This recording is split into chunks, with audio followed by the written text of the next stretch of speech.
चूहिया का स्वयंवर। गंगा नदी के किनारे एक तपस्वियों का आश्रम था। वहां याज्ञवल्क्य नाम के मुनि रहते थे। मुनिवर एक नदी के किनारे जल लेकर आचमन कर रहे थे कि पानी से भरी हथेली में ऊपर से एक चूहिया गिर गई। उस चूहिया को आकाश में बाज लिए जा रहा था। उसके पंजे से छूटकर वह नीचे गिर गई। मुनि ने उसे पीपल के पत्ते पर रखा और फिर से गंगाजल में स्नान किया। चूहिया में अभी प्राण शेष थे। उसे मुनि ने अपने प्रताप से कन्या का रूप दे दिया और अपने आश्रम में ले आए। मुनि पत्नी को कन्या अर्पित करते हुए मुनि ने कहा कि इसे अपनी ही लड़की की तरह पालना। उनके अपनी कोई संतान नहीं थी, इसलिए मुनिपत्नी ने उसका लालन पालन बड़े प्रेम से किया। 12 वर्ष तक वह उनके आश्रम में पलती रही। जब वह विवाह योग्य अवस्था की हो गई तो पत्नी ने मुनि से कहा, नाथ, अपनी कन्या अब विवाह योग्य हो गई है, इसके विवाह का प्रबंध कीजिए। मुनि ने कहा, मैं अभी आदित्य को बुलाकर इसे उसके हाथ सौंप देता हूँ। यदि इसे स्वीकार होगा तो उसके साथ विवाह कर लेगी, अन्यथा नहीं। मुनि ने यह त्रिलोक का प्रकाश देने वाला सूर्य पतिरूप से स्वीकार है। पुत्री ने उत्तर दिया, तात, यह तो आग जैसा गर्म है, मुझे स्वीकार नहीं।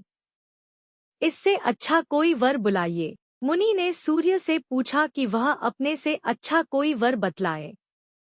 सूर्य ने कहा, मुझसे अच्छे मेघ हैं, जो मुझे ढककर छिपा लेते हैं। मुनि ने मेघ को बुलाकर पूछा, क्या यह तुझे स्वीकार है?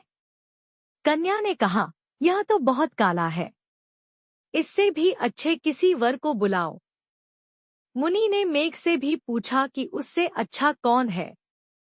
मेघ ने कहा, हमसे अच्छी वायु है, जो हमें उड़ाकर दिशा दिशाओं में ले जाती है।